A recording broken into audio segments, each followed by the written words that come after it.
Very warm welcome to all of you here in the library of the Institute for Human Sciences in Vienna, and welcome to the audience who is in the virtual world. My name is Vejvoda. I'm a permanent fellow here at the Institute, where I lead the Europe's Futures program. We have a special honor tonight. We are hosting the European Union Special Representative for the Sahel, Emanuela Del Re, who has just arrived from Bratislava, where she had some official meetings, and on her way tomorrow to continue with her duties. And it is a special honor that she has reserved some time to speak to us tonight about the Sahel and all the issues involved. I will briefly introduce her, say a few words, and then I'll ask Emanuela to give us a speech, and then we'll do a brief conversation and we'll open it up for a question and answer session. Emanuela Del Re took up her duties as the EUSR for Sahel in July of 21. Her mandate is to lead the EU's contribution to regional and international efforts for peace, security, and development in the Sahel. She also coordinates the EU's comprehensive approach to the regional crisis on the basis of the EU strategy for security and development. Ms. Del Re is an Italian national with a long academic career, having conducted extensive research in conflict areas in the Middle East, Central Asia, Sub-Saharan Africa, and may I add the Western Balkans, where we met many moons ago, as well as with my colleague Hedvig Morvai from the Erste Foundation, who is here with us tonight. She was a member of the Italian Parliament and served as the Deputy Minister for Foreign Affairs and International Cooperation in Italy in the government of Professor Conte. Africa is not a subject that we very often talk about here at the Institute for Human Sciences. And as a 101, I would like to remind us all, and myself included, that Africa is a continent of 1.4 billion people, which is about 17% of the world population, where 60% of that 1,400,000,000 is under 25 years of age. 60% of Africa is under 25 years of age. By 2030, it is projected that it will be in the sphere of 2.5 billion inhabitants, whereas Europe is declining, and Europe as a continent, including non-EU members, is about 750 million.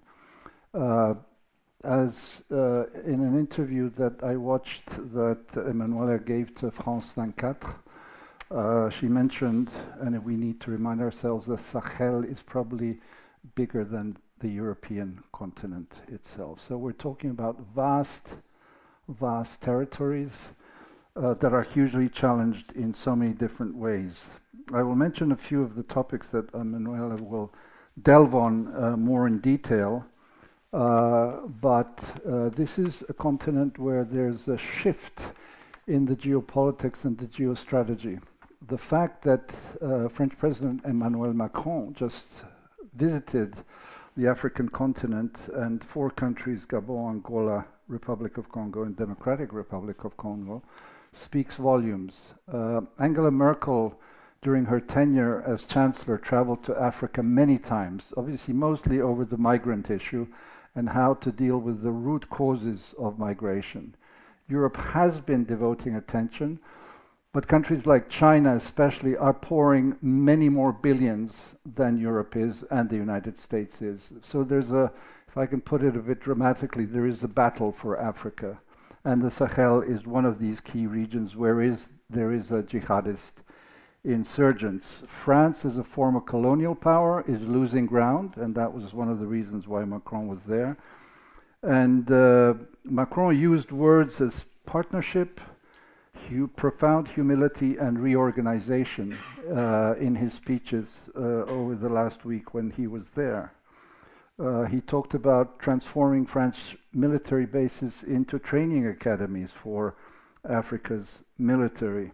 And of course, no need to mention that the Russians are once again acting as spoilers, sending in their private mercenaries, the Wagner group, replacing the French Barkhane mission that lasted for more than 8 years, where 53 French soldiers were killed and about 2,800 jihadis were killed by the Opération Barkhane.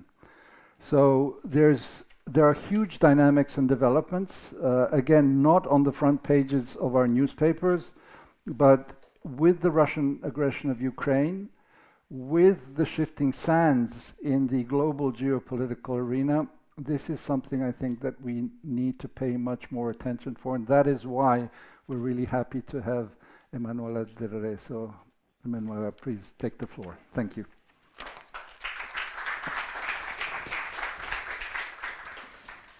After this introduction by Ivan Vejvoda, I would rather not give the speech, because he actually made a fantastic synthesis of the situation, and he highlighted in particular the problems that are emerging in this new global order. And this is actually the formula I use with the Africans when they ask me why we are so much involved in the war between Russia and Ukraine after the attack of Russia to Ukraine, of course, the aggression of Russia to Ukraine. So thank you very much, Ivan, because you really gave a very, very good picture of what is going on in Africa at the moment. But I would like to start from the last sentence you used when you said Africa is not on the front page of our journals.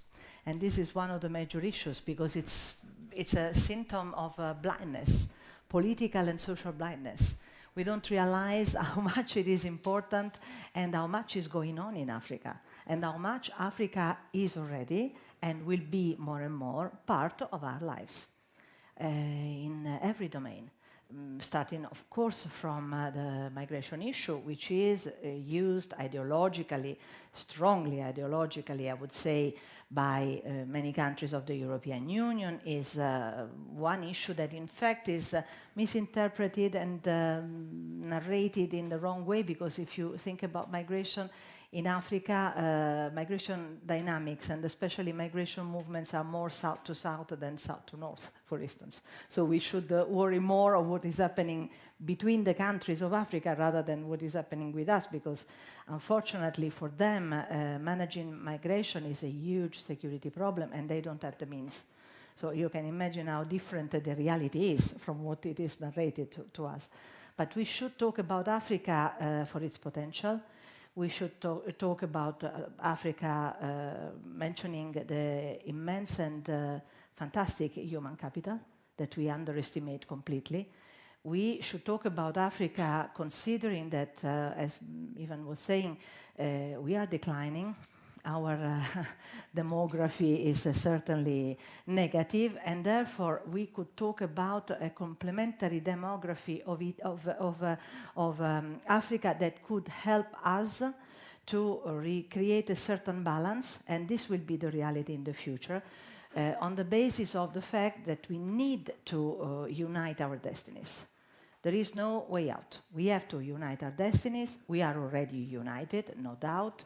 But in order to make it in a way by which we can really profit from the unity that will certainly become more and more effective in the future, we have to change our mentality. So change our way of looking at the map, starting from looking at the map from the latitude and longitude of Africa, so that we can actually understand what it means to be in Africa, and what it means to look at the European Union and all that is happening around us. We think we are the center of the world, of course. But if we look at the map from that side, you realize that you are not at the center of the world, that the Africans look at us as something far from their everyday life. And at this moment, we need really to change our perspective and start creating an image of Africa and of ourselves in a more, let's say, contemporary perspective. When I say contemporary, I mean that unfortunately the war in Ukraine has made us more contemporary, I mean that we have to take into account all the effects of the fact that we are neglecting parts of the world. We are definitely neglecting Africa because it's not apparently of immediate impact on us. In fact, it has a huge impact, not only because of migration, but because of security problems, because, as I said, of the demography exploding, because of the need to create stable and prosperous areas, unless we want to take the burden of helping the countries of the Sahel and of Africa forever without giving them a chance to really express their potentiality. And therefore, you can imagine how important it is to discuss this issue today also with you, considering that your institute is more devoted to the Western Balkans. But the Western Balkans, which I have experienced for a long time and that I love deeply, in which I have worked for 20 years, in reality are very close to Africa as well.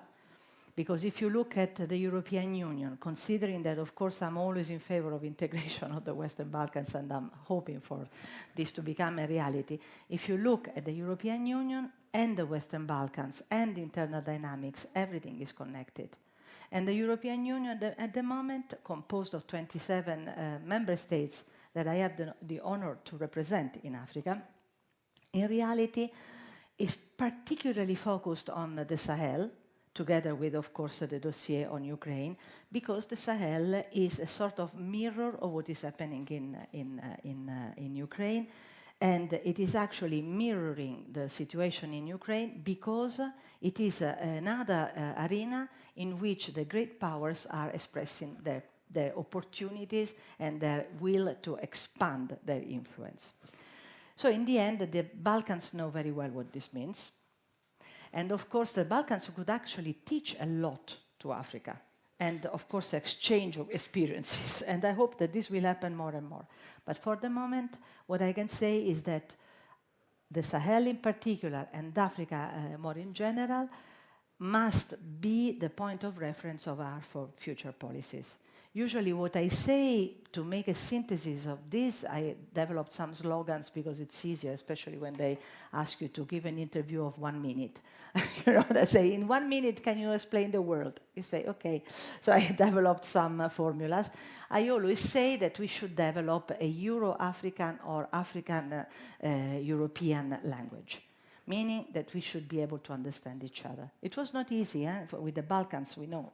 If we take the experience of the Balkans, if we want to make a comparison, it was never easy for a number of reasons, for historical experiences, for instance, if I think of Albania, where I lived for a long time, I have to say their history was so distant from the history of other parts of Europe.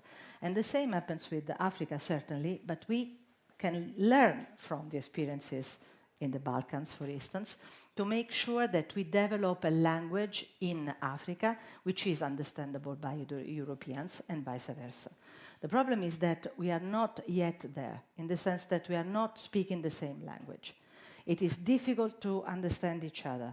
There is a perception from the part of the Africans, especially in the Sahel, and I would like to repeat that the Sahel is what I call the real southern border of Europe, because it is immediately under the Maghreb, and it is composed of 5 countries, Mauritania, Niger, Burkina Faso, Mali, and Chad, and it is, as I said, immediately connected and interconnected and interdependent with us.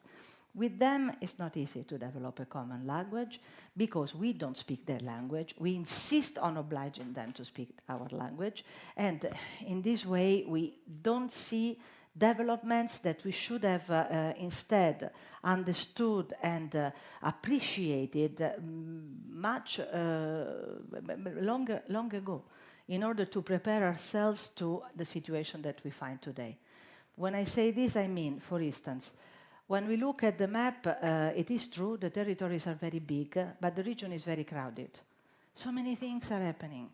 If you think about all the missions of the European Union, not to mention military, not to mention development cooperation, humanitarian aid, huge, huge, huge missions of humanitarian aid and, of course, flows of money and investments. I'm talking about billions.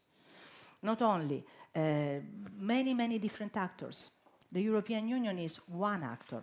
Luckily enough, is the main partner of the countries of the Sahel. But it's not the only one, because you have China, because you have Turkey, you have, of course, Russia, you have, of course, other countries such as the Maghreb countries, Arab countries such as Qatar, Emirates. You have also Iran recently, and others that are making the world of the Sahel really very dynamic. Not to mention what is happening within the Sahel. Each country is very lively. Unfortunately, 3 of the countries of the Sahel are experiencing a transition, which means that in Mali there were 2 coups d'etat. In Burkina Faso there were 2 coups d'etat.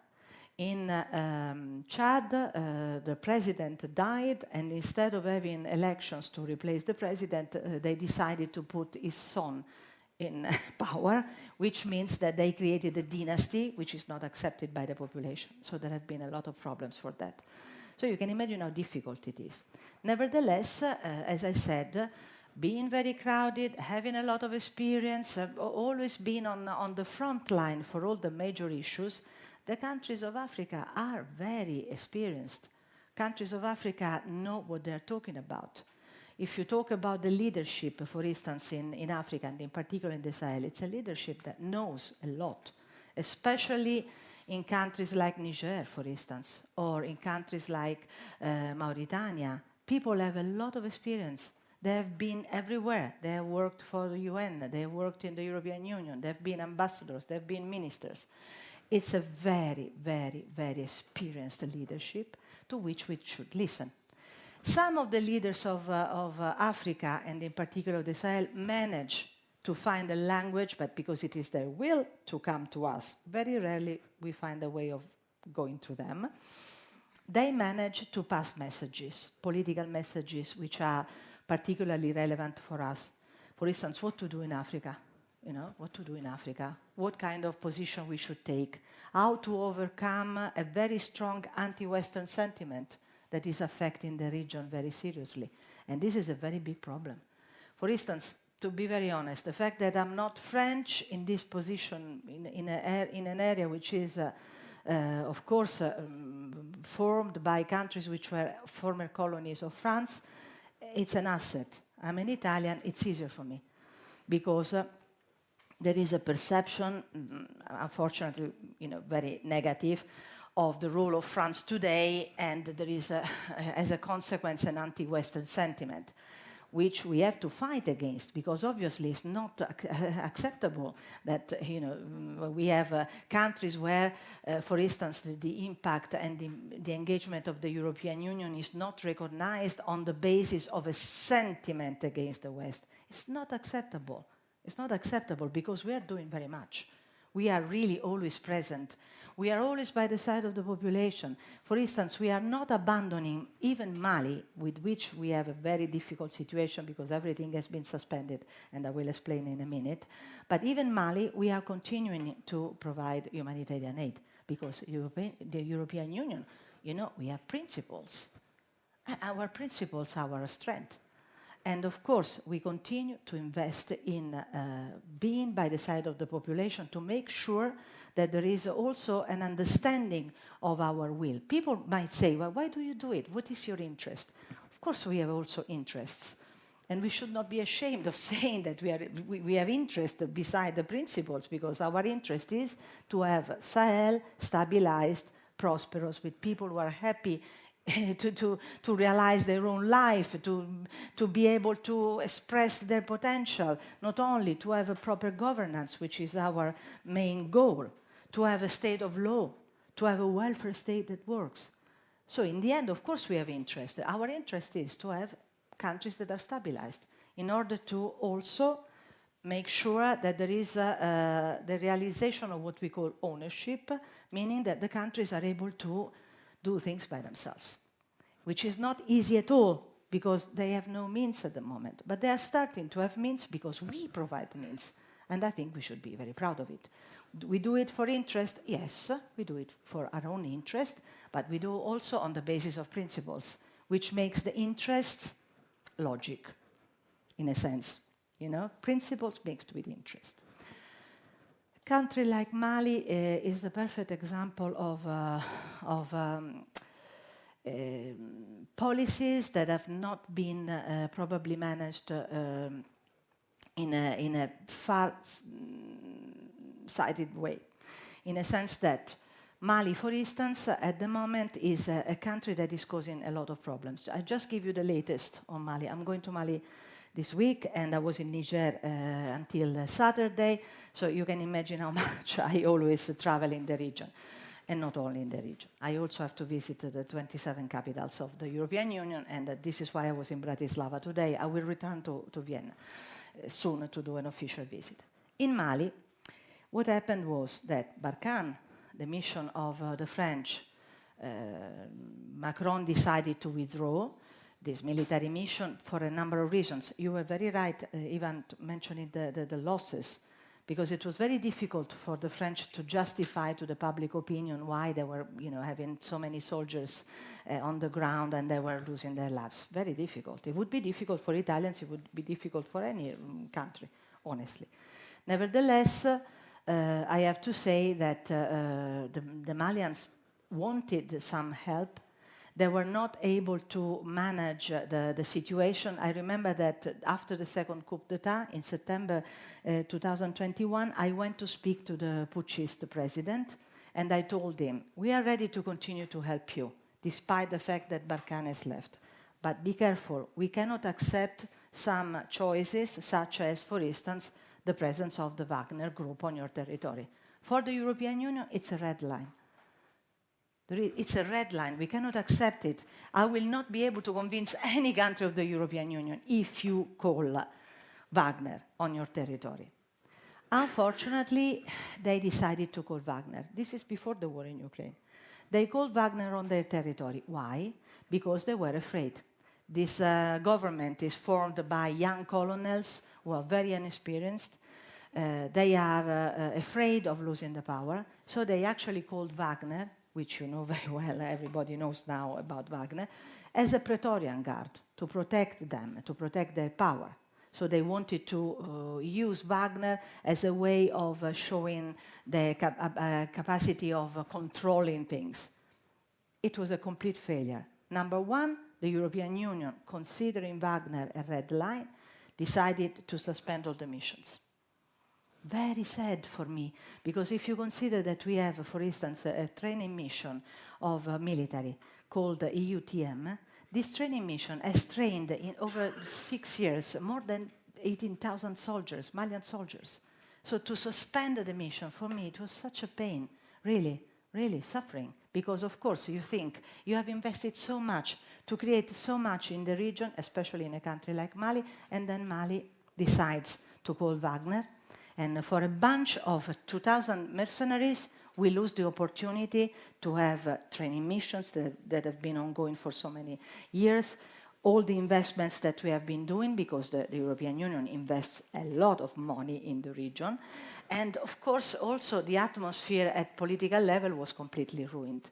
Now the situation has worsened over the time, because, for instance, on the 24th of February, when there was anniversary, very sad anniversary of the war in Ukraine, you know that a resolution was passed by the United Nations. I was in Chad, and in Chad there was a lot of discussion. I was talking to the president, to the Minister of Foreign Affairs, because, of course, we wanted to know, are you going to vote in favor, or are you going to vote against, or are you going to abstain? Chad, luckily enough, voted in favor, but Mali was one of the 7 who voted against. Now I'm going to Mali. My friend, the Minister of Foreign Affairs of Mali, was a very refined diplomat, a very elegant person with a great culture, with a lot of experience. I will ask him, Abdoulaye, why did you vote amongst the countries such as North Korea, Iran, Syria? Sorry. Do you want to be part of that club? Is that the destiny you want? Is that the destiny you want? because Russia is promising you something which will never deliver, because unfortunately Russia doesn't deliver. This is the sad situation in which we find ourselves now. What does Russia do in Africa? It's interesting. I have to tell you that Russia so far tried to influence political processes. They never succeeded. In Mozambique, for instance, they were clever enough to send Wagner away because they said, Wagner is not delivering. Simple as that. The European Union was able to deliver, so they made a choice. Russia tried to influence political processes, proposing candidates and supporting some candidates. They never succeeded because they're not credible. They're not really engaging in these kind of things. What they are engaging in is simply exploitation of resources, mines, because you know that they have in Africa and in the Sahel a lot of resources, and of course control of the territory and control of the leadership, but not really influencing the leadership in a sense that they want to change something. They simply want to freeze the situation, exploit as much as possible, and destroy the credibility of the countries. This is why, for instance, at the moment they have put in place a very vicious disinformation campaign, of which we are also victims in the European Union, but in the Sahel even more so, which is really trying to feed this anti-Western sentiment and trying to, of course, use as a leverage the capability of certain parts of society to disorient the rest, in the sense that, of course, the level of education is very low, the level of poverty is very high, the social problems are immense, there is a lack of social cohesion, which means that the societies are divided, and of course Russia can prosper on this, because they can provide an image of a society, and especially of the West, as very negative. I've just written an essay on this, and I can just mention to you that the kind of language they use and the kind of messages they pass is very simple. It tries to make a leverage on archetypical images, such as, for instance, the savior, that comes from Russia on an helicopter, usually an alligator, that comes from the heaven, comes down to the earth, helps the putschist president to fight against zombies, and the zombies are the French. So it's very, very simple. Very biblical, if you want, very biblical. They know what kind of leverage they can use. But it's really, really vicious. Of course, it might make us smile. But in the end, if you think about these poor populations, they can get help from us because we believe in them, we have been doing this, and we have made a cultural revolution ourselves. Because when we started calling these countries partners, I think it's a revolution. Because we have always considered them third countries, faraway countries, countries we don't really know, countries who were subject to our colonization. Now these countries are partners. What does it mean? Completely different situation. Partner means we are equal. It's not easy to recognize that they are equal. But on paper, we have partnership, equal partnership, which means we are bound to this. We have made an agreement on this basis. So you can imagine, if the Russian disinformation campaign continues to make people think that we are making differences, that we are racist, that we are not using the same tools that we use in other situations, this is really going to affect our policy. Just to give you an example, with the Africans I talk all the time. I don't only talk to the presidents. I talk to the ministers, I talk to civil society. I have a group of students from the Sahel that help me in my activity. I have an immense network of people of all types of roles and all sorts of provenance in society. They all ask me, why are you giving weapons to Ukraine? Are you making a difference? Are we discriminated? Do you use two different measures in your policy? I respond, no, because we didn't change anything. We started helping you long time ago, and we are continuing to do the same. Yesterday I was with some Chadians, and they were saying to me, oh, well, because you are not doing anything for us. I said, excuse me, we have used 8 billion euro in the last 8 years. Now we are using 4 billion plus all the bilateral, of course, because not only the European Union as a body gives money, but also all the member states. And can you say that we are not helping you? Did we change something? Did we reduce our help? No. The difference is made at military level, because they say you were able to send a lot of weapons to Ukraine, you are not sending weapons to us. But we have to be prudent. We have to think. We have to see what the situation is like. At the moment, I'm going towards the conclusion, we have opportunities in the sense that in this very complex panorama, where you have countries subject to the influence of Russia, there is a risk that Burkina Faso, for instance, starts a relationship with Wagner. We are trying to avoid it. I myself, sometimes I don't sleep at night because I really want to save Burkina from this. Because to enter that kind of tunnel is very difficult to come out. For instance, for Mali, how do you come out of the tunnel of having Wagner on your territory? It's very difficult. And I have to say, they know that, for instance, in Central African Republic, they accepted Wagner a long time ago. Now the country is completely governed by Wagner. The human rights are violated. Terrorism is completely able to do what they want, because they are not, of course, the object of any kind of contrast. So you can imagine how difficult it is if you call Wagner. So Burkina Faso can still be saved. Chad, we are trying to obtain a proper transition and return to normal elections. Mauritania is relatively stable. The real jewel at the moment in the region is Niger. Because Niger, as I said, the President Bazoum in particular and its entourage has understood that we need to have an image of Africa, especially as an image of people who want to progress, who want to be capable of participating in the global debate. Because I'm sorry to say, one of the major problems, and especially one of the reasons why there is an anti-Western sentiment, is that they are completely excluded by our debate. We don't have Africans in our conferences, very rarely. Not even when we talk about Africa.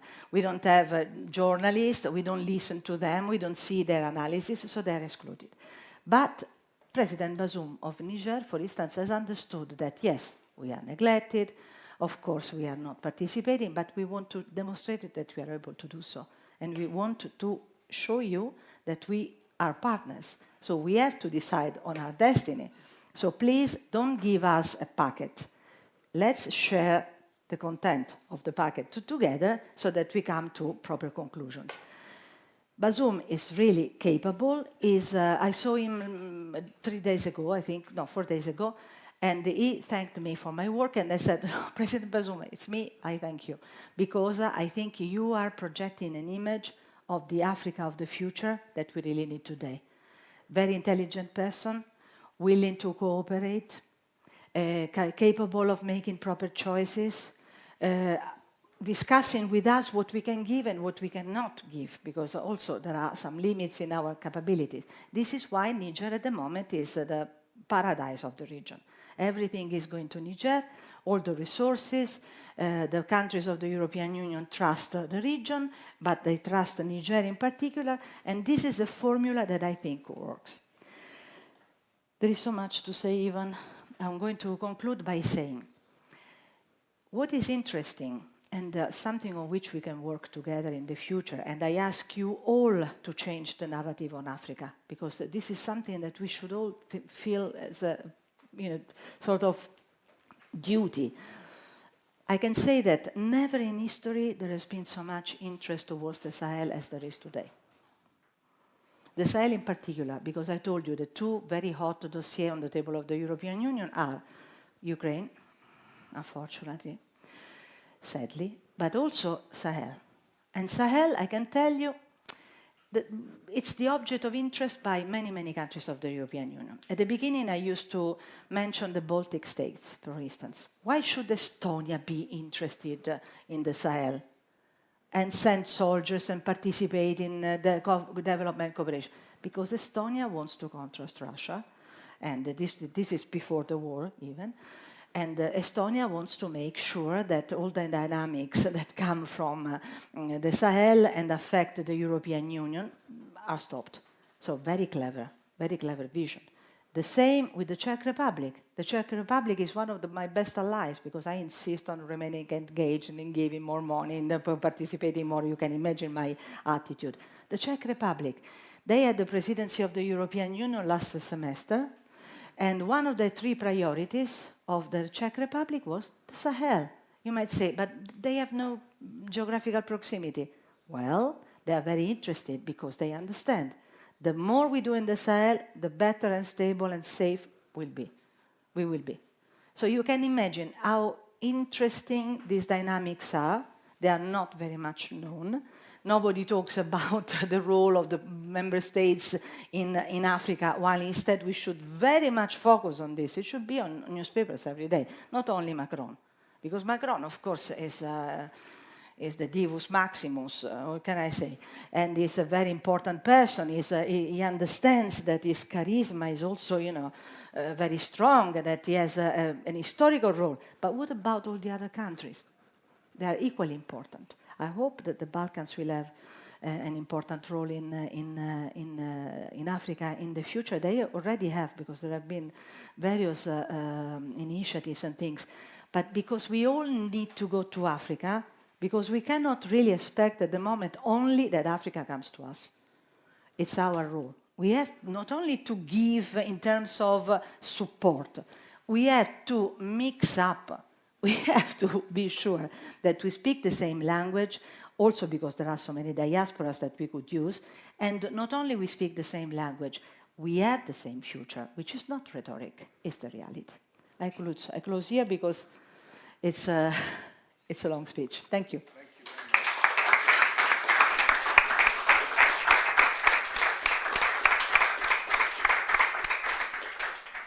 Thank you very much, Emanuela. You really gave us a deep dive into all the issues that you are dealing with on a day-to-day basis, and we'll try and flush some of those out more.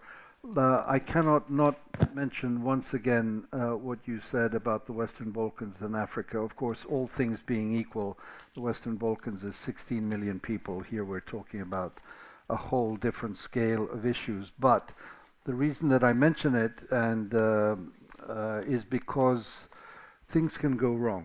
And I mention that because in 4 days' time we're going to commemorate 20 years of the assassination of Zoran Djindjic, for whom I worked, and who was the modernizer and who was the Niger president, if I can put it using your metaphor, about a progressive leader, someone who wanted to move faster, who wanted to join the European Union after the catastrophic years of the 90s of Milosevic. So we have to be cognizant of the fact that we are on fragile ground, and I think you explained that very well. So I'll just ask you 1 or 2 questions before I open it. I'm sure there's a lot of interest. You mentioned Burkina Faso, and so I wanted to ask you, and again, these are things that we don't follow, but I think we need to be fully aware of it. The Burkina government denounced the 1961 military assistance agreement with France and has given France 1 month for its troops to leave Burkina Faso, all its military personnel. You said that you are hopeful that you will manage with all the member states and other allies to avoid the French who are being expelled to be replaced by Wagner. What are the chances of that? And as a follow-up and sort of, the eternal what if, how do you see what happened in Libya with the intervention and the total breakdown of order in Libya, in fact, being one of the triggers that then led to the quicker unraveling dynamic that happened in the Sahel? Thank you very much for this question. Talking about Gingic, I remember a New Year's Eve when, of course, Zayedno was, the hope for many things. I remember that. So you touch, one memory in the square in front of the Opera House in Belgrade. I remember that. I was there. And yes, fragility is very important. I have to tell you that, for instance, President Bazoum, despite the fact that he's so much loved and respected by us and by its own population, nevertheless, you can never be sure that things can be absolutely stable and that he will stay in power for forever. Until the next elections, and that the situation in Niger will be granted as a paradise, as I said. You are right. Unfortunately, the risks are always there. This is why we have to insist, and this is why I asked the member states to reconfirm their engagement. I just want to tell you that on the 23rd of January, for instance, we had a Council of Foreign Ministers, which was for me very worrying, because I spoke together with Borrell, because I am, so to speak, the number 2 of Borrell for the Sahel, and I had to ask the countries of the European Union to reconfirm their engagement in the Sahel. Luckily enough, all of them, there are some much more eager, some others who follow, but luckily enough they said, yes, we want to be engaged because the epicenter of all the problems is in the Sahel. Imagine if they said no, it would have been a disaster. So you can imagine. And this takes me to Burkina Faso. This is another problem with narrative. This issue with France. At the moment, France with Burkina Faso is indulgent. They have their own dynamics. And it is true that to us it appears as a sort of ultimatum. Nevertheless, there are nuances, because it's much more complex. This is another thing I always say, appeal to complexity. Be careful, because what kills policy, especially at global level in specific areas, but also in the Balkans, is the lack of attention to complexity. Sometimes, people tend to be very rapid in judgments and superficial. Complexity is important. So this issue of the French is very delicate. It's an ongoing discussion, complicated. Nevertheless, they have reconfirmed only last week, the Burkinabe, they have reconfirmed that they want the help of the European Union. Now it is to us to see how we can do it and how we can keep the relationship ongoing. Regarding Libya, Libya is considered by all the countries of the Sahel as the cause of all evil, especially after the fall of Gaddafi in 2011. Why? Because it is true, the huge chaos that was provoked by that event created a system of circulation of arms, especially, that has really armed all the groups, the criminal groups and the terrorists. Consider that, for instance, Niger, they didn't know, they didn't have the experience of violence so much as they have today. They started witnessing an increase in violence, in a reinforcing of terrorist groups and criminal groups, and therefore they started a war. Bazoum himself, he told me, we learned to make war by making war, because we never made war before. But now they are at war. The whole region is at war because of Libya.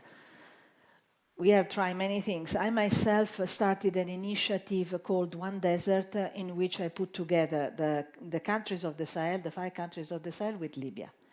The vice president of Libya, Al-Kuni, opened the conference with me, and he said that he wanted to excuse its own country for having caused so much trouble to the countries of the Sahel with the circulation of arms. So just to give you an example. It's not easy, because unless we resolve the problem in Libya, we cannot really resolve the problem in the Sahel. But anyway, it's a progress in a sense.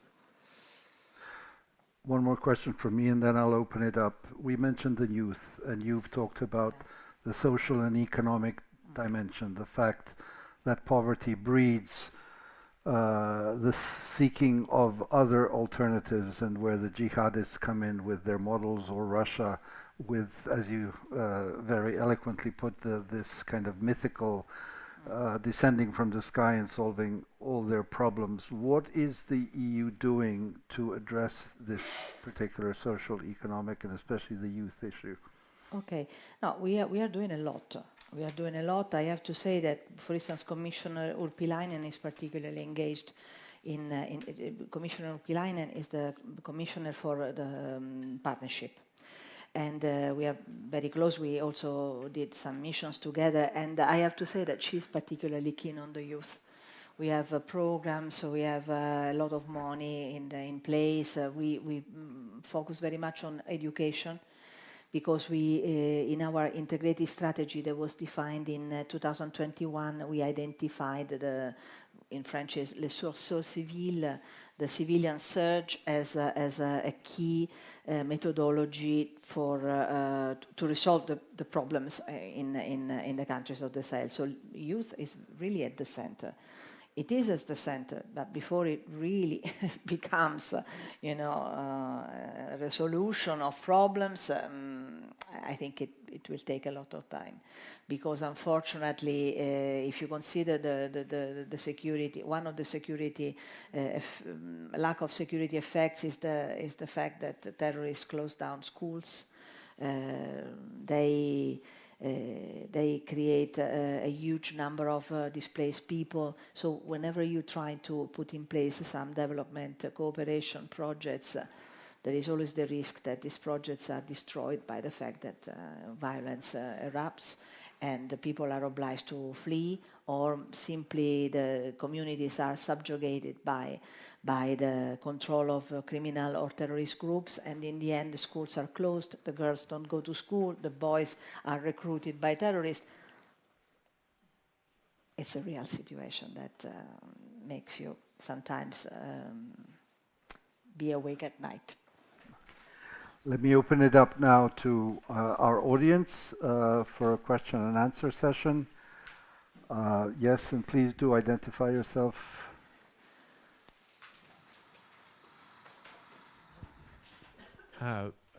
Harold Otto, I'm living here in Vienna, and I worked in Congo, Rwanda, Burundi many years ago. How are you working with neighbors to the Sahel? For example, Nigeria is the big power in Africa, and also the African Union, to understand how they define the problem and how they could partnership with you in addressing problems in the Sahel. Shall I reply? Yes, please. Very good question, because when I was talking about the region being crowded, it is not only crowded, but is also, let's say, animated by a number of initiatives and groups of countries. So Nigeria is a giant in Africa in general, and as regards the region, Nigeria is part of a number of regional organizations that are particularly important. So we have, at political level, the presence of the European Union, but we also have the presence of ECOWAS, which is the economic association of the Western African countries. We have other initiatives, it's a long list actually, but they're all very active. So Nigeria is particularly relevant, especially for the part related to Boko Haram, Chad, the Lake Chad, Niger, Cameroon, because that is a particular area in which Nigeria is very important. But at political level, Nigeria is a giant in a number of organizations. Regarding other neighbors, for instance, in Maghreb, Algeria is particularly involved in Mali in the peace process. This is why I went to Algeria to convince the minister Lamambra, who was a very important person, to go to Mali and revitalize with Mali the peace process, which is still, unfortunately, somehow suspended. We have Morocco, which is very, very important, and Morocco is very much related to Mauritania. They are very close to each other. And both of them are particularly engaged in contrasting terrorism in the Sahel. So when you look at Algeria and Morocco, they are at the moment not friends, certainly, but they are acting in parallel on the same territory. They also conduct, for instance, activities of training and education of new imams to prevent radicalization. So as you can see, the dynamics are very, very, very interesting. I didn't mention the Americans, but at the moment, for instance, there is a big return of the Americans in the region because they really want to be, again, protagonists. I know because I went to Washington recently and I'm very much in contact with the Department of State on these issues. And I have to say it's a very good news for us because when we talk about the European Union, we also talk about like-minded countries. This is the diplomatic jargon. And like-minded meaning that they think like us. So it's very good to have the Americans on our side because they are pushing for more engagement for the European Union in particular. They cannot act directly militarily in countries where there have been coup d'etat because they have a special law that prevents them from doing that. You know, historically, probably they have developed this awareness, so to speak. And so they want to have good allies such as the European Union. So as you can see, neighbors locally, good allies at international level, the actions are very many and very dynamic. Okay, gentleman there, next, yeah. Thank you. Georg Lenk, Sì. formerly Foreign Ministry. My last job was Austrian Special Envoy to Africa. And now I'm working in a sister institute, the IWM, the Bruno Kreisky Forum. I think I completely agree with your assessment now. It's very complex, very difficult, and it's getting more difficult. I think the last years have shown this, that the increase of the number of conflicts is stupendous. Let me just give you one example of the change. I accompanied our president, Heinz Fischer, on his first travel to Africa, to Addis and then to Mali. Why did he choose Mali? Because at that time, Mali, we said, was a haven of peace in a turbulent area. We saw the president then, ATT. He came to Austria, and a few years later there was this coup that wasn't supposed to be a coup, and since then things have gone down. And this is not an isolated case, unfortunately. There are, of course, many things to say for the overall picture. And also, I think it is time that we re-examine. You say we have to find a new language. I agree. But why have we failed to have a language for the last 60 years? And it is not for lack of advice. There was 1960s, was the charnier, the time when things changed, when many West Africans became independent. There was a book in 1960 by René Dumont, L'Afrique noire est mal partie. And if you read that book, you can say, well, that was 1960, it's not changed today in many respects.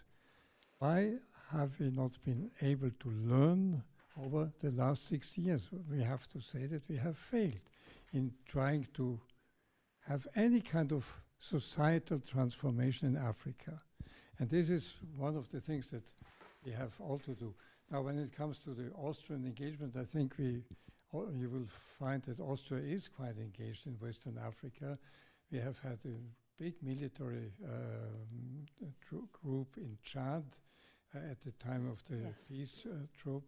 We have been in Mali until now, and now starting in Mozambique and so on and so on. But we have an engagement in Ghana and in Senegal. So I think there are open arms for you here in Austria, but then when you say we have to change our narrative, I have to disappoint you. I don't think there is a narrative on Africa in Austria. This is the one thing that I would like that we do jointly, by the way, to try to convince an Austrian larger public of the importance that you rightly pointed out in Africa. It's not much of a question, but a comment. Thank you. Thank you very much. Question right there, yes. Eddie Allen, I work for a political risk company based here in Vienna called VE Insight. My question is related to the first question. It's about the security implications of the situation in the Sahel to the Maghreb, but particularly to Morocco, where I was last week. Morocco is, of course, a major economic, political and security partner for the EU. There, I was engaged talking to several security professionals about the implications of the situations in the Sahel, and overall people felt very confident. After all, Morocco is a long way away from much of the worst of the violence. Do you feel that confidence is justified? What risks do you see to Morocco, and how well prepared and capable do you feel that it is to withstand them? I'll take it a third and then I will answer, okay? This gentleman. Okay, well, let's take yes.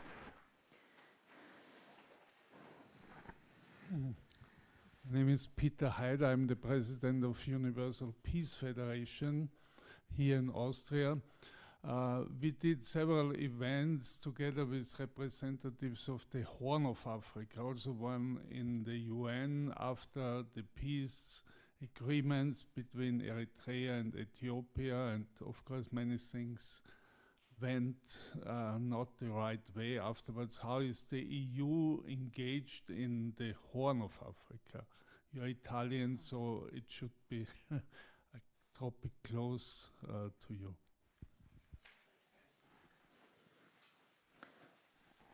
Yes. Okay. Yes. So I will start from the last one, Horn of Africa. We have a special representative for the Horn of Africa. Okay, so you could speak to her. It's also a woman. Good enough. She will be in Vienna in 2 weeks. Okay, very good. And we are very good friends, and she has another experience. And I have to say that, of course, the European Union is very engaged.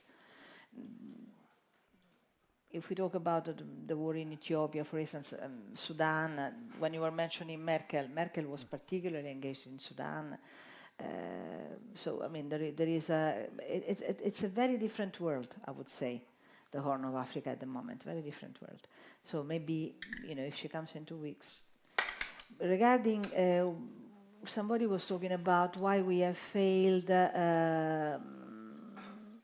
you know, of course I have to admit that we cannot only say that we failed, they also failed because they had corruption, they still have. They have criminality, they still have.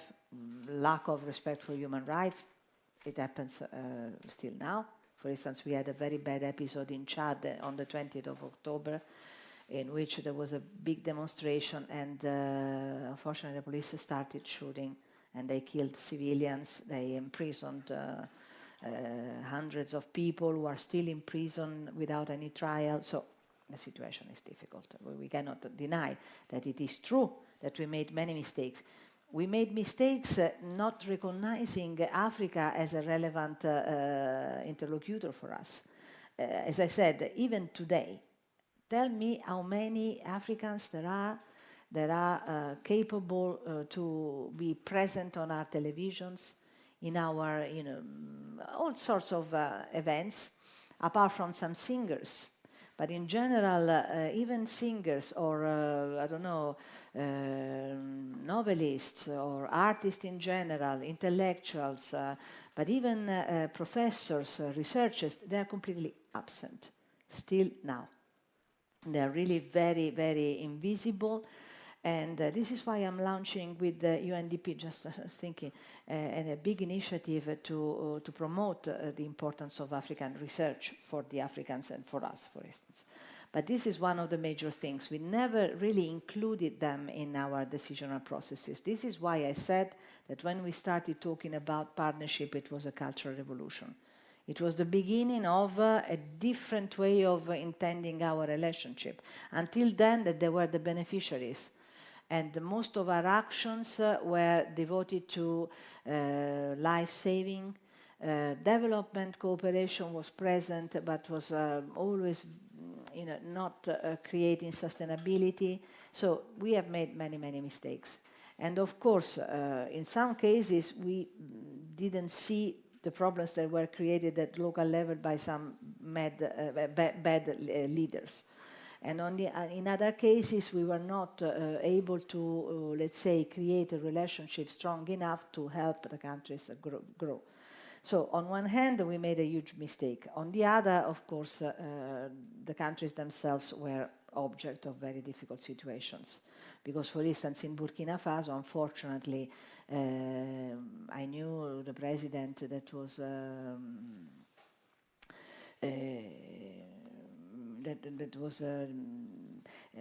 sent away, in a sense, by the coup d'etat. He was not loved by the population anymore because he wasn't delivering anything. Unfortunately, this was the problem. He was not really obtaining results in fighting against terrorism. He didn't solve problems at the social level. He was very much appreciated by the Europeans because he was able to participate in events. I knew him very well, but then for the population, he was not anymore representative. So there are many nuances to that. Very complicated. So on one hand, we have failed because we were not able to build a good relationship over the years. Now that we are trying, unfortunately, the situation has worsened in the meantime, so it's a bit late.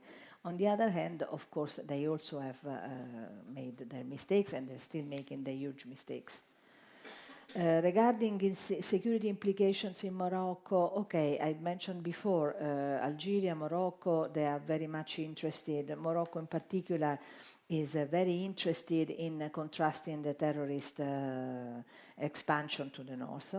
It's not easy for them to contain the phenomenon, but they're very active. They're very active, and as I said, not only by, some security measures, but also, especially helping Mauritania, for instance, but also by trying to influence social groups, in particular leaders, religious leaders who have an important role in the region, and making sure that they are present with a program rather than just imposing their influence because they are richer and they are more important.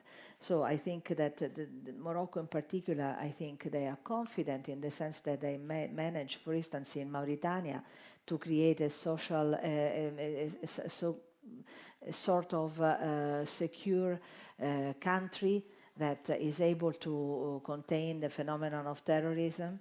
It's a very interesting methodology that I use also as an example for others, and it is also a product of the influence of Morocco, no doubt, for many reasons. I think I have responded to for the moment to these questions. Any other questions? Of course, in the Sahel, I just want to add that if we think about France, France made a lot of mistakes, there is no doubt, but they also gave a lot. So it's a very difficult situation. It's a very, let's say, sort of discretic judgment that we have to have. On one hand, they are very much attached to France because, apart from anything, all the leadership has been educated in France. France has remained the point of reference, but it's incredible how much they don't speak the same language. Although they speak French, all of them, in the end it's not the same language. It's because language is not only made of words, it's made of concepts. And the same concepts are not expressed in the same way. I don't know. Please. Thanks. Arthur Schweitzer, economist, working in climate, but I just had a very simple question. You mentioned earlier the role of Turkey, and I'm wondering, can you elaborate a little bit? Obviously, we've talked a little bit about Russia. Could you elaborate on kind of the role and the engagement of Turkey in this region and the implications thereof? And maybe if I can add the role of Qatar and the Emirates.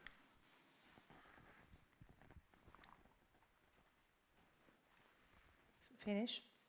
Okay. All right, yes. Various actors. Qatar. Qatar is very important. For instance, regarding a very important dialogue in Chad, which has implied the participation of 1,500 participants and groups and so on, Qatar decided to host this dialogue for Chad, just to give you an example, meaning they want to be really on the front line in the processes that regard the Sahel for a number of reasons. For Chad, because of course Chad has political interests in continuing to indulge in this kind of relationship with a country that wants to have its own protagonism, considering that it's in competition with other realities on the ground. So just to give you an example of how involved they are very involved. And the dialogue lasted 5 months in Doha, with all these people gathered there, hosting the dialogue. They were not particularly successful in the negotiations, but in the Balkans, you know what it means to put people at the same table. And imagine a group of 1,500 people. So it's not easy, but they wanted to be very, very strongly present with the support of France, with the support of others, because it was also perceived as a way of having a neutral participant in a very complex, conflictual situation. The same I could say with Emirates. Emirates, they are trying to find their own role. They have not a strong role at political level. But of course, one thing that distinguishes the European Union from the Emirates is the fact that they have in their pockets checks of, 200 million, 300 million, which we don't have. Okay, because we cannot go to a country of the Sahel and say, oh yes, sorry, I just happen to have 300 million in my pocket. The Emirates can. And this is a very big leverage. I know, because when I was Vice Minister of Italy, I was, maybe there was the Minister of Foreign Affairs of the Emirates, which is an interesting person, is still the same. And he was always going there, bringing huge amounts of money every time. And I was saying, no, Italy cannot do that. Sorry, we are in the European Union. We have to be prudent. We have to quantify our actions. But the Emirates are determined to be very strong. Not by chance, during the Dakar Forum in December, the President Macky Sall, who is the Senegalese president, who has a very strong influence in all the dynamics in Western Africa, he invited to the inauguration of the forum the Minister of Foreign Affairs of Japan, because nobody mentions Japan, but Japan has a huge policy for Africa, the Minister of Foreign Affairs of the Emirates as a protagonist, and of course the Vice Minister of France, but France is the country that finances the forum, and the Dakar Forum is one of the most important, I would say, in Africa. So just to give you an example. Regarding Turkey, to make it simple, Turkey is very present, but we are pretending to ignore its presence. So sometimes I think, after all, Turkey is in NATO. We should take this into consideration. But we take a distance from them. They do a lot of building constructions and things of the sort. They want to be involved also at military level. We are not at the moment taking into consideration its role as a potential interesting actor in the region. We are somehow keeping a distance from the moment from that. Yes. You spoke about China. Just a question, how is China involved? This is the big thing. We didn't speak much about it yet. China is very different from the other actors, as everywhere. China provides something very visible and tangible. This is something from which we suffer as European Union. We are not visible. And this is something that is affecting us very badly, because when Russia puts in place its disinformation campaign, we are not even able to explain who we are, because if I have to explain I represent 27 countries, which countries? Very difficult. While instead China, and we do a lot of course, but it's very difficult to explain our social programs, all the money we give for education and other things.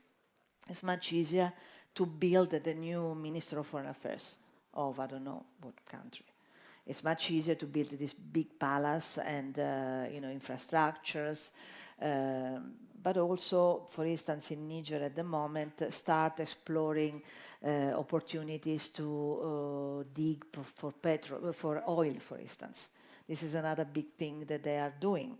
So these are all visible things that are very, very important for the countries of the Sahel, but at the same time, they are strangling the countries because these activities are not for free. Usually they produce debt, and this is going to be paid over the years by the Africans, and of course with a lot of tears, because of course it's something that constitutes a huge burden on their shoulders. Of course, I can say that we could try to do something, but for instance, when I try to convince any, which is a huge giant, as you can imagine, in the world, to do something in the Sahel, they said, no, sorry, no, we are not interested, because they have other things to do, of course, but because the level of risk for entrepreneurship is very high.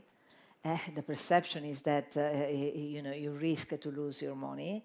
And at the same time, let's say the real value of the resources is not so high as to, let's say, convince giants to intervene in the region. There are some mines, for instance, exploited by the Australians, by the Canadians.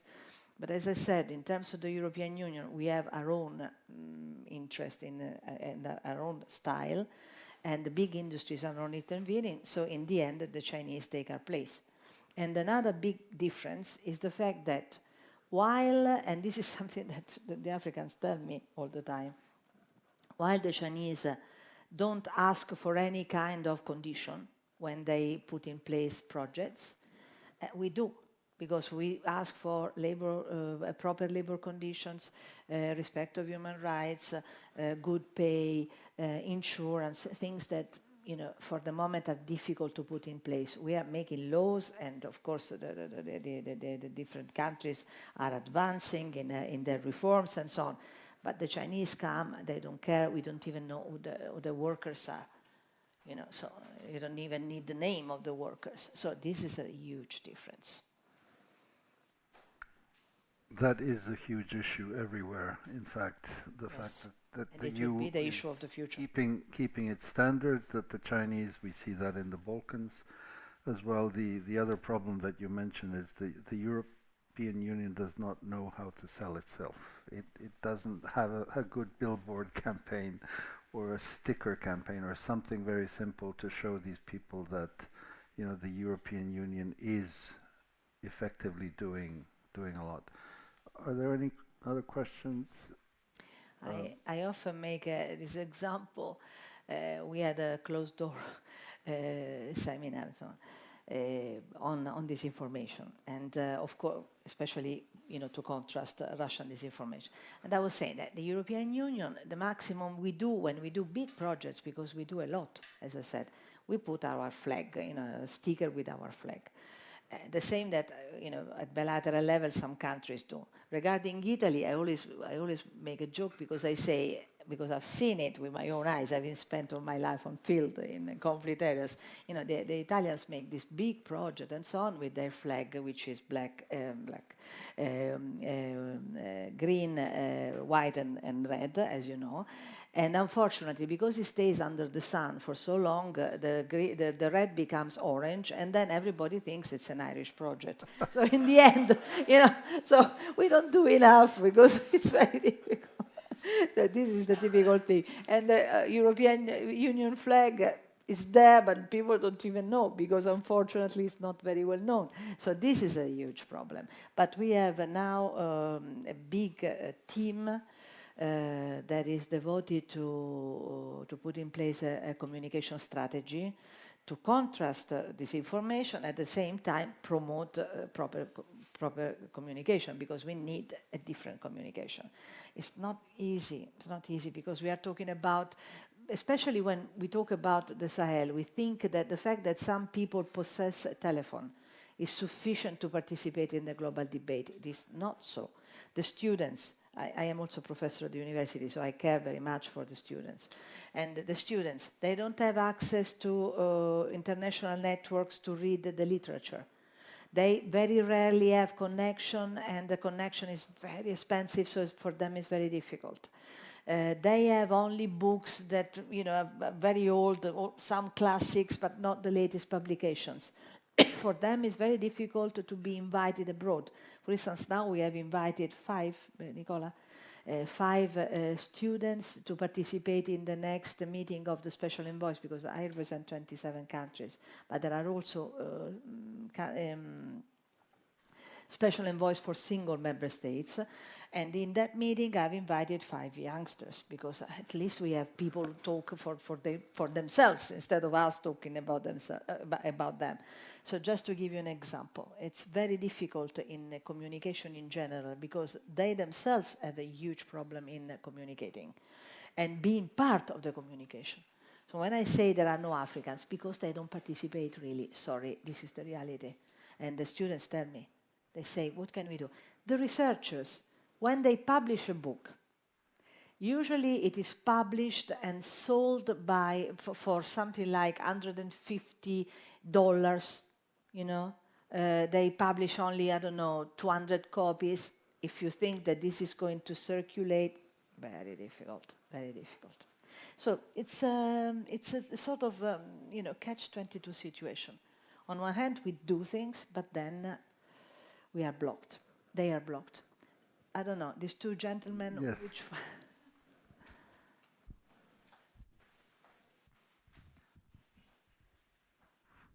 I'm sorry, just one word on China to put the picture a little bit differently. Example, Congo, the Democratic Republic of Congo. The Chinese invested $5 billion there for roads, transport and so on, to the mining sectors, machinery and so on. And they did it. Everybody could see that the roads were built, the machines were come. Now, how were they paid? Very simple, by the mineral ore they could extract and export. So fine, so good, everything was done. But nobody knows the price that the Congo really paid for the roads, the machinery and so on, and nobody knows the price the Chinese paid for copper and whatever. And the Africans slowly discover that they're being had again and again. There was this case of Sudan when the Chinese suddenly said, well, if you can't service the credit, we will just put in practice one of the clauses of the contract, that is, the port of Sudan is in Chinese hands now. Suddenly, they take this seriously. They are still negotiating about this, but it's getting a little different, because the Chinese are no benefactors to the world. Far from it. And one more here. Some 2 years ago, there was the announcement of this global gateway. Yes. What happened to it, and how does it affect, for example, the Sahel region? Last year, not 2 years ago. Yeah, last year, Global Gateway, yes, of course, China, I agree with you, and I could tell you many episodes of the sort. Regarding the Global Gateway, 150 billion, out of the 50 billion for Africa. We are starting to use the money in different ways. Of course, it takes time, it takes decisions, because another major issue in the European Union is the decisional process, which is complex, in the sense that, of course, it's a guarantee, the fact that we all decide together and so on, but it takes time. It takes time. So the Global Gateway is there, it's a reality, and we hope to use it appropriately. One thing that I didn't mention is that the African Union, for instance. Consider that we have the African Union also in Africa. And the African Union, for instance, has adhered to the 2030 development goals with a new formula. For Africa is 2063, sorry. 2063, by which they should be able to put in place all the 17 development sustainable goals. We are still far from it, but the African Union is also very much involved at political level, but not enough, because the regional organizations are very strong.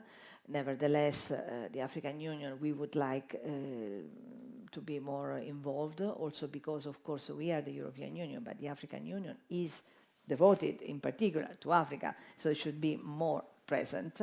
It's not easy, and therefore you can imagine how complex it is to manage all the situations. Just wanted to mention also this. Yeah, for those of you who are not aware, the Global Gateway is the European response to the Belt and Road Initiative. Ah, yes. And, you know, never too late to engage in those things. I'd like to slowly draw this to a conclusion and say that what you mentioned about language, speaking a common language, even they all speak French or some version of English, or Italian, where the Italians were the colonizers, is extremely important. And I come back to your words and to the words of President Macron, who talked about the need for profound humility, the need for reorganization, but also the fact that France and some other countries are returning art works to these countries. Maybe the Brits will return the Elgin marbles, we'll see about that, but there is a shift. But old habits die hard, and the scars of colonization are still there. Being of an older generation, I remember under de Gaulle's France, there was Monsieur Focard, who was really the Tsar of Africa, and everything that was Africa went through Focard. And obviously, in these 4 or 5 decades, things have changed, but they're changing too slowly.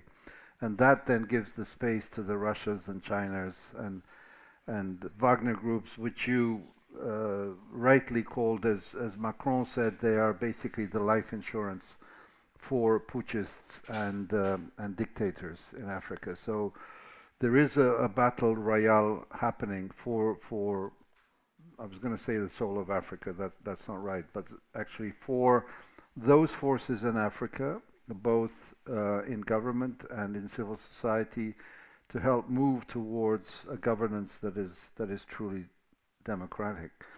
And thus, the work of the European Union is fundamental. You mentioned at the beginning, I think rightly, the fact that the war in Ukraine is requiring such an effort on the part of the West, of the US, but of the European Union in every sense. I mean, you know, we talk about the several billion that Ukraine needs every month to keep itself going, which means simply there's less for Africa at this very moment, and obviously people in Africa see this.